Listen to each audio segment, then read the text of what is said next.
Hi, is employer/employees palaver and relationship part 16 on how to treat your staff, your employees as an employer.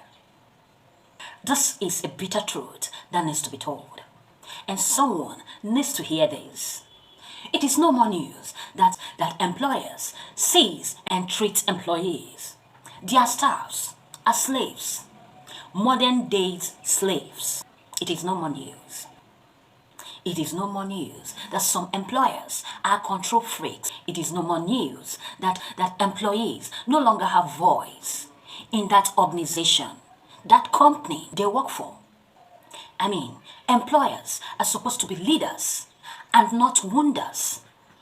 Employer as a leader is always humble, patient, loving, caring, listens, ensures conducive work environment and good organizational culture for employees, seeks employees' opinion and addresses them respectfully when need be regarding the affairs of the company, considers and always put him or herself in the shoes of employees when make official decisions.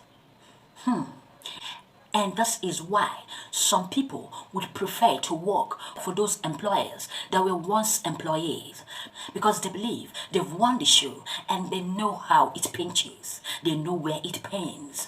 Employer as a leader never belittles, never looks down on, never talks down on, never gives ear to office gossip, never prognoses on employees, sympathizes, and would always not want to see tears on the faces of those employees, except for the tears of joy caused by his or her kind gestures.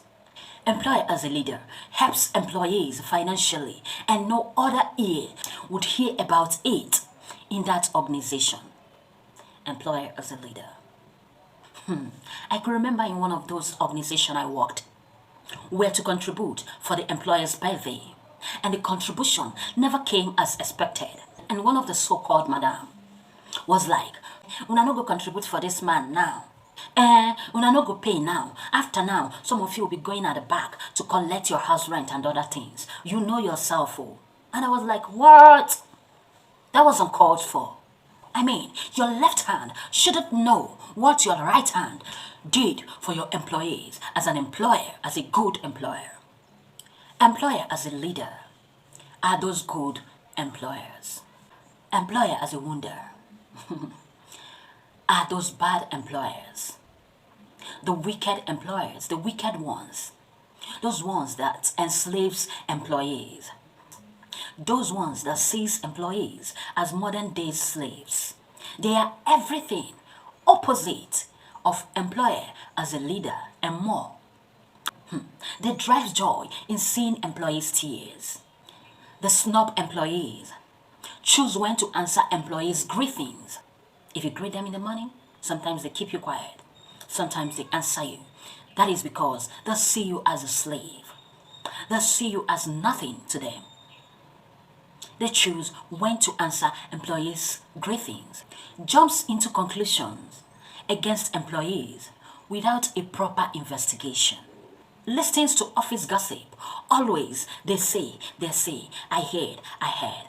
Drive joy when employees are divided, because that is a perfect and conducive environment for him or her to penetrate the employees and to achieve his or her evil act against them.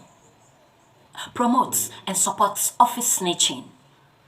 Thinks himself or herself employees God. I could remember one of my employers then telling me, "Charity, I'm pitying you. I'm pitying you, Charity.